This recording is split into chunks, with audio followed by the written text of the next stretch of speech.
ছাত্রদের কোটা সংস্কার আন্দোলন এবং পরবর্তীতে দেশ জুড়ে ছাত্র জনতার সরকার পতনের এক দফা দাবির আন্দোলনে যোগ দিয়েছিলেন অভিনেতা মনোয়ার হোসেন ডিপজলের দুই ছেলে। তার ছেলে সাদমান মনোয়ার অমি ও সামির মনোয়ার আন্দোলনে অংশগ্রহণ করেছিলেন বলে জানিয়েছেন অভিনেতা নিজেই। গত শনিবার নিজের ফেসবুক প্রোফাইল থেকে এক ভিডিও বার্তায় এমনটা জানান ডিপজল।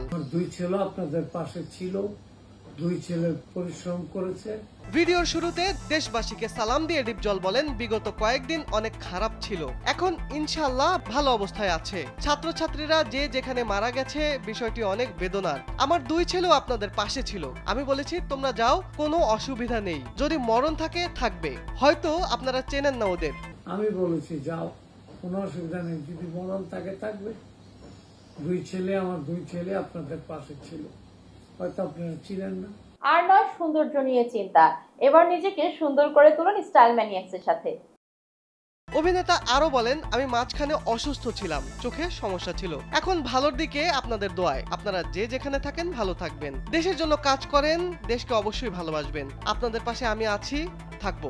আপনারা যে যেখানে থাকেন ভালো থাকেন, দেশের জন্য কাজ করেন, আপনারা অবশ্যই দেশকে ভালোবাসবেন। আপনাদের পাশে আমি আছি, থাকবো ইনশাআল্লাহ। এর আগে আওয়ামী লীগ সরকারের পতনের পর সামাজিক যোগাযোগ মাধ্যমে অভিনেতা ডিপজলের একটি ব্যানার নজরে আসে সাধারণ মানুষের। তাতে দেখা যায় সনাতন ধর্মাবলম্বীদের কোনো একটি মন্দিরের নিরাপত্তার দায়িত্ব নিয়েছেন এই অভিনেতা।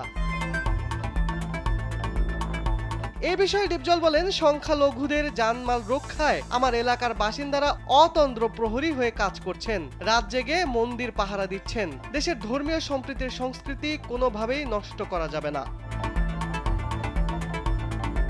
শিবলি আহমেদ, কালবেলা।